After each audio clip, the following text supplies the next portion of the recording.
I'm Jim Lampley. Welcome to this look back at the stories behind Hagler Hearns, possibly the most memorable fight in 30 years of boxing on HBO. It's the most hellacious 8 minutes of combat in modern boxing history, a confrontation so starkly violent it took away the breath of hardened ringside observers. Marvelous Marvin Hagler and Thomas Hitman Hearns entered the ring at the same level of high-risk commitment in 1985. Their flames met, and within seconds built a bonfire. 15 rounds of boxing for the undisputed middleweight championship of the world.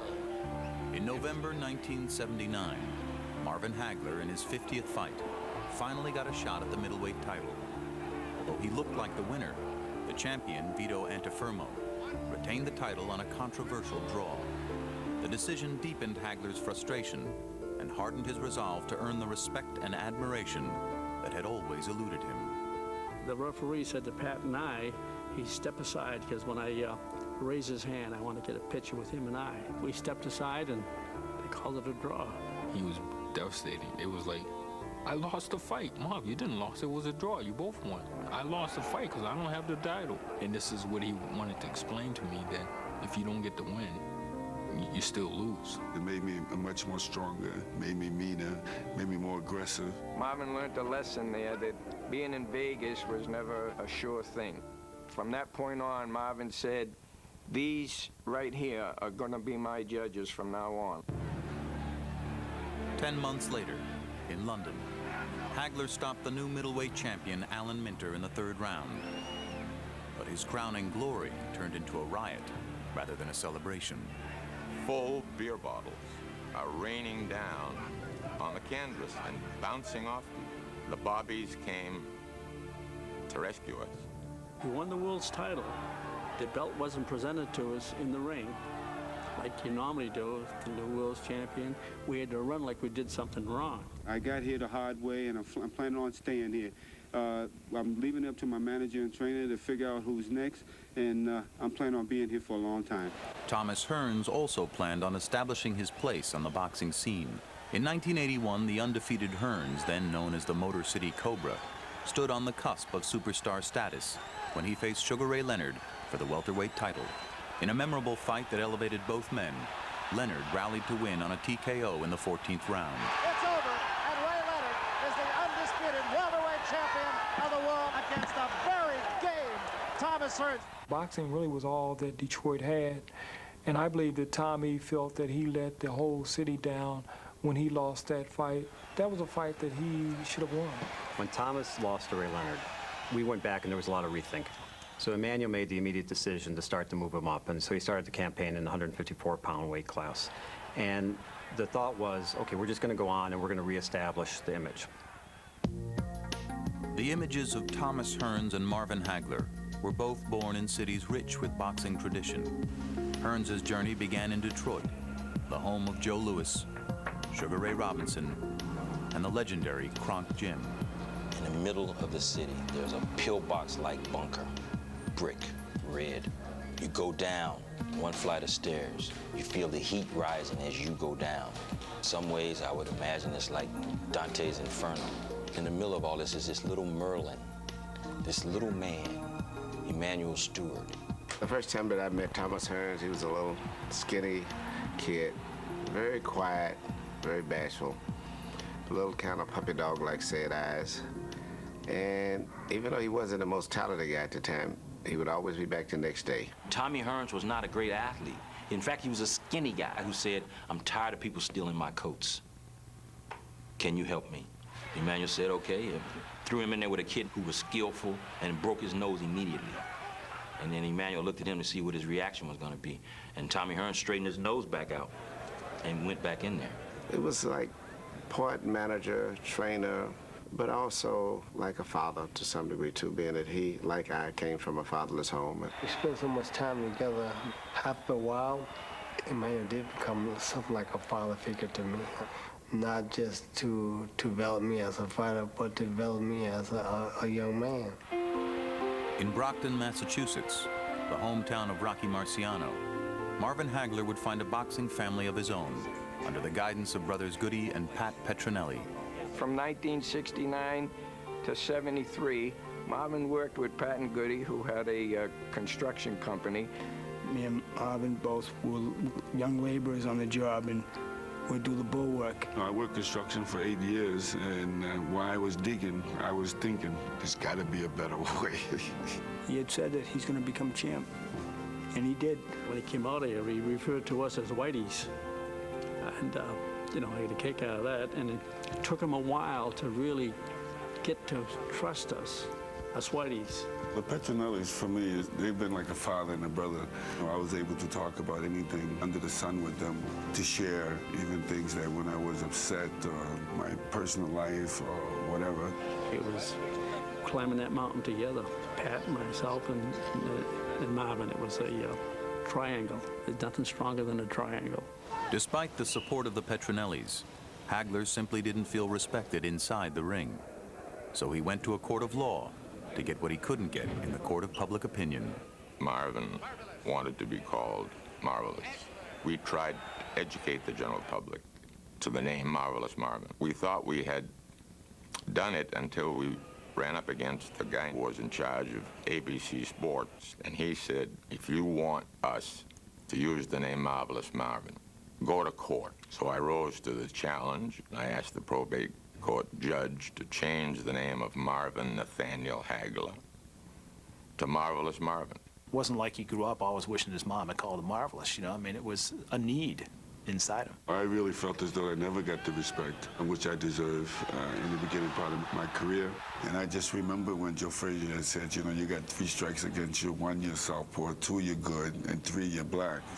While people were hesitant to face Hagler, the lanky Thomas Hearns didn't have the look of a future world champion. He looked like you could blow him over, but out of nowhere, he possessed this punch. And it was almost like there was Tommy's body, and then there was this right hand that was from another person. It was demonic. When Tommy hit people with his right hand, most of his career, they disappeared like those people in that Star Wars, you know, where they vaporized. That right hand goes over. It's over. He hit him with some right hand. The way that he struck with such deadly force and precision accuracy, it was only natural to give him some kind of devastating name. Ring magazine put him on the cover in a gangster suit with a machine gun, calling him the Hitman. In 1982, a retired Sugar Ray Leonard refused a rematch with Thomas Hearns and also brushed aside a showdown with Hagler. A fight with this great man, this great champion, Marvelous Marvin Hagler, could be one of the greatest fights in the history of boxing. But unfortunately, it'll never happen. Hagler and Hearns turned their attention to each other and were set to meet in May of 1982. But an injury to Hearns' right hand forced a postponement. Marvin found out that the fight with Hearns was off, and I've never seen him so angry. I mean, he just wanted to fight this guy so badly. He started complaining about his little baby pinky. You know how many people will give $1 million for that little baby pinky? For $1 million, I cut that thing off. For 2 years, Hagler would continue his reign as middleweight champ, while Thomas Hearns, now fighting at 154 pounds, would put Hagler on notice. His shocking second-round knockout of the legendary Roberto Duran sounded the return of the hitman. Oh, he's out. He's out. He was out before he hit the canvas. If there's a sweet spot in boxing, it was that night where Hearns' fist met the point of Roberto Duran's chin. He was out cold, just boom, out. He looked like 140 pounds of pancake batter, just splat, down he went. When I hit Roberto Duran, it seemed like it was just a thrust of power just went through my arm. After humiliating Duran, a confident Thomas Hearns would move up to the 160-pound weight class, and the long-awaited showdown was set. Hostilities between the two fighters grew during a 20-city press tour. Keep that belt by your bed, because it'll be the last time you see it. When he would pull the little baseball cap on, war across the top, you knew, and I think Thomas Hearns knew, that it was about war with Hagler. It's a mental toughness, and that's what I feel. War, that's what's on my mind. Marvin was even more quiet than Tommy and said less. So in order to make the press conferences interesting, Thomas Hearns had to be the outgoing, talkative one. And come April 15, in 3 rounds. I would be the greatest. I finish hitting with 1, 2, 3. I want to back off him just a little bit so I can hit him with 4. Just back off. Seeing his ugly face every day, I mean, you get tired, man. You know, and then he had that big mouth. He was telling what he's going to do. He's going to knock my bald head off. I already know who the winner is. And as for my man say he never fights a man twice, that's right. He's never going to fight me again, because this is going to be his last fight. To prepare for the biggest fight of his career, Marvin Hagler did what he always did. He went into isolation. One of the terms that Marvin used for his training camp was that he was going to go to jail. I call it jail because you're sacrificing and you're away from no partying, no drinking, no woman. Once he started this schedule, he wouldn't sit down and talk if the President of the United States come in. When I was working out with different guys the same size as him, I like to see him fall like a tree, you know. Boom. While Hagler was training in Massachusetts, Hearns was more visible in Las Vegas, at home in the spotlight. In the days preceding the fight, Thomas Hearns just exuded confidence, you know, maybe even borderline being cocky. I remember walking through the casino at Caesar's Palace one night. It must have been 11:15 at night. I saw a big crowd around a craps table. And there was Thomas Hearns shooting crap. To people all around him, that led him to believe, geez, what a relaxed guy. This guy, you know, he must going to be win easy. The night of the fight, the locker room of Thomas Hearns was overflowing with followers of the hitman. Thomas Hearns, maybe more than any fighter in history, had the biggest entourage. And in the dressing room before the fight, it's 1 million people. They were in the room next to us, and they were banging the walls, and Marvin was putting his boxing shoes on, and he looked up and he says, "You can't take those guys in the ring with him. It's just going to be me and him." In his hotel room prior to the fight, Thomas Hearns received a massage from a member of his entourage. That act upset trainer Emanuel Stewart. One of the guys from one of the hang-ons, at least, massaged Thomas's legs down. And when I came up, I ran him out of the room, and I knew then that was a major problem. The massage leaves the body spent. And so going into the fight, we was worried. In the dressing room, I was saying to myself, I was thinking in my mind that in order for me to win this fight, I gotta go right out there and take it to him and get rid of him. The fight would be Thomas Hearns' first in the middleweight division, which dictated the strategy of Hagler. He would try to impose his strength on Hearns from start to finish.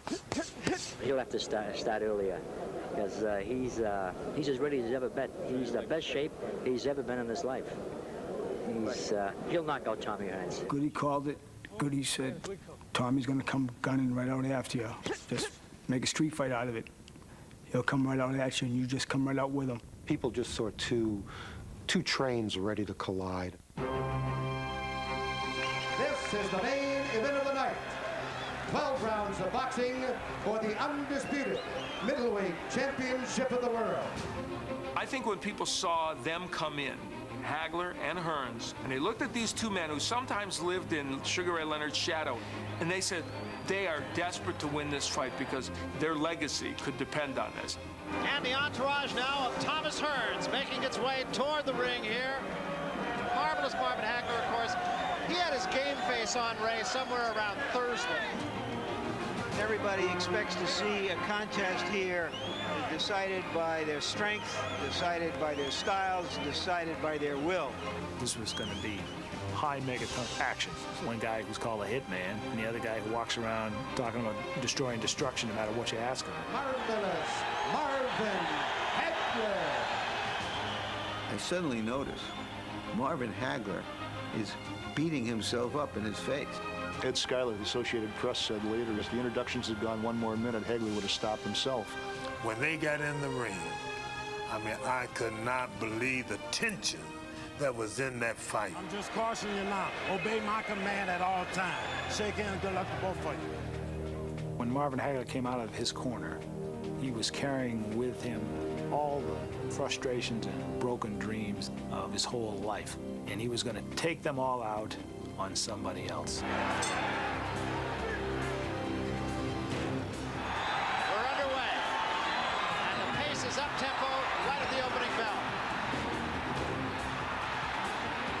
moment in that fight was in the first 10 seconds of the fight. You know, I mean, you couldn't get any more up.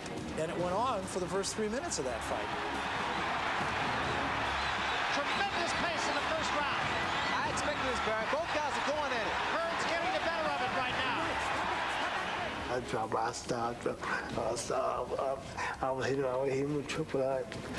Man, I was trying to hit him with everything. The second round, these guys would definitely pace themselves. There has been no boxing at all, just fighting him. I wanted to jump right on top of him, not giving him time to think, not giving him time to use his reach or that right hand. There was a left hand by Hagler that stood Hearns straight out, and a right hand. Both men have felt the wrath of the other. The combinations were unbelievable.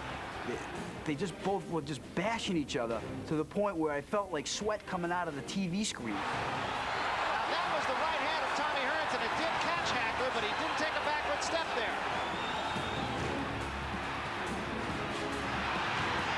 This is still the first round.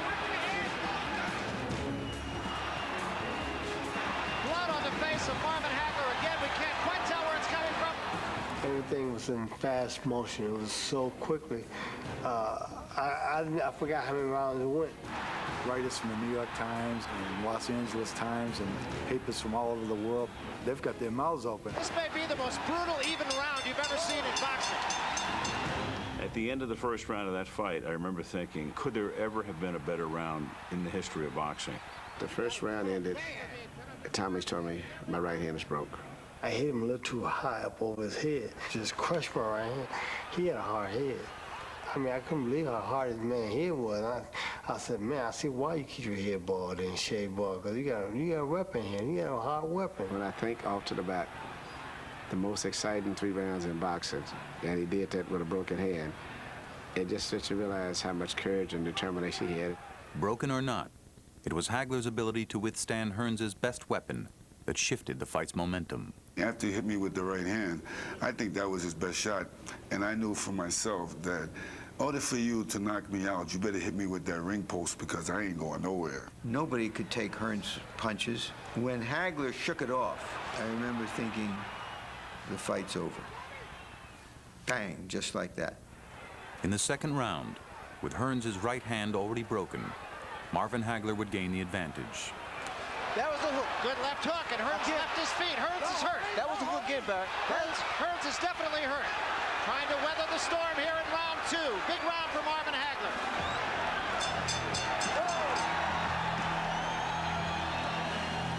In the third round, blood coming from a cut in the middle of Hagler's forehead came to the attention of referee Richard Steele. And now we're going to get a moment for the doctor to come in as that cut just opened up. I took Marvin Hagler to the doctor, and the doctor looked at the cut and allowed it to go on. It's not bothering your cut. No, it's not bothering his side. Let him go. I couldn't understand where the cut came from because I don't think it was from a right hand. It wasn't blood over my eyes, and I couldn't understand why the referee was trying to step in and give Tommy more time to rest. In the back of his mind, I'm sure, sensed that here we go again. They're going to find some way to take away from me what I've earned. I'll decide if I can't go on. He knew he had to do something to take it into his own hands. I think his great quote was, he saw blood and he turned into a bull. You remember the game Pac-Man? And so if I just keep, and sooner or later, I'm going to catch you. Right hand sends Hearns. He doesn't know where he is. Hagler goes in for the kill now. He's gone. He's down, and he may be out. It's the absolute moment of his life, and he goes after Hearns with everything he has, and he catches him behind the ear. And then Tommy went down in a sort of weird fashion, like a beach umbrella that's been caught by the wind. He goes down, and I'm counting. Thomas Hearns' heart is just big as he is. He gets up and claps in my arm. It's over. This one is history. Marvin Hagler, a tremendous victory. I love the knockout, but I believe that if Tommy would have got up in that fight there, I believe that I never really want to hurt anybody in the ring or kill anybody, but I believe that he was really going to be hurt. For Marvin Hagler, this was the peak of his 12-year career. I told you I was going to eat him up like Pac-Man. I figured once I get through the right hand, then it was all mine. Made us all stand 10 feet high. We picked him up, walked around the ring with him. He's our champ. He's finally got the recognition he should have had.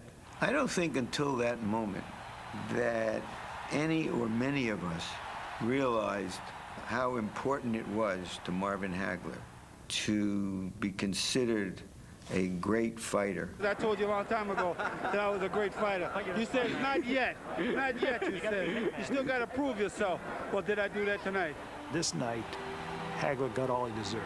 He had worked for this night and for this moment. He had to decide at some point, how much is this worth to me? And he decided it was worth a lot. And he was rewarded. It's a great thing. While Hagler and his handlers celebrated, the sight of Hearns laid out on the canvas was difficult for his supporters to witness. It was the first time I ever saw Tommy actually down. He was totally drained. One of Tommy's handlers jumped in the ring and lifted him up like a baby.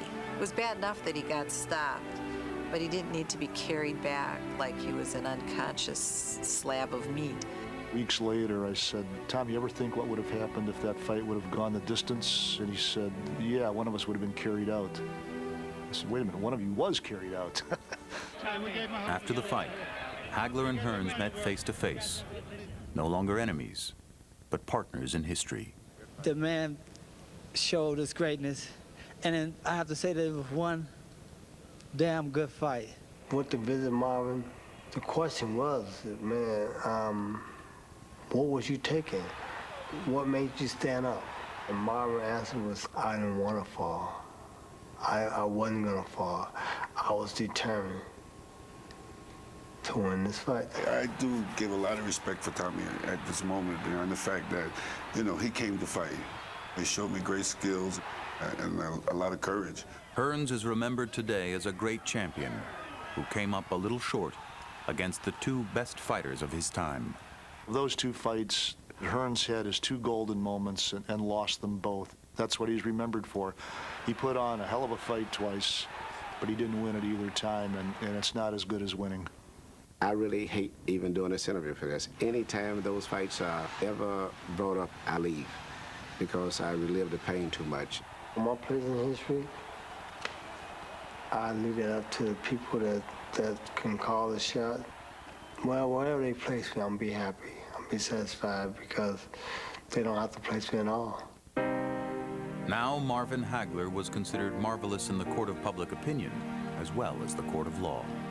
It came brutally, it came against all odds, but it came the way everything had come from Marvin Hagler. That's the way I had to do it. That's the only way. That is how sweet it is. That performance became his identification badge for the rest of his career.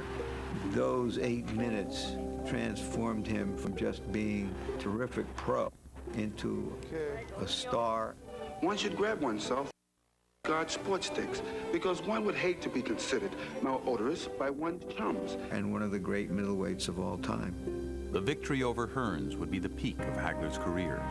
He would have one more super fight against Sugar Ray Leonard. Hagler would lose a split decision and retire, never putting a pair of gloves on again. But no matter what happened later, Marvin Hagler and Thomas Hearns' performance on April 15, 1985 will always be remembered for boxing's most unforgettable 8 minutes. For great stars to do that, to put themselves on the line, take all those risks in that big moment on the stage is so rare that it has a timeless, epic quality to it.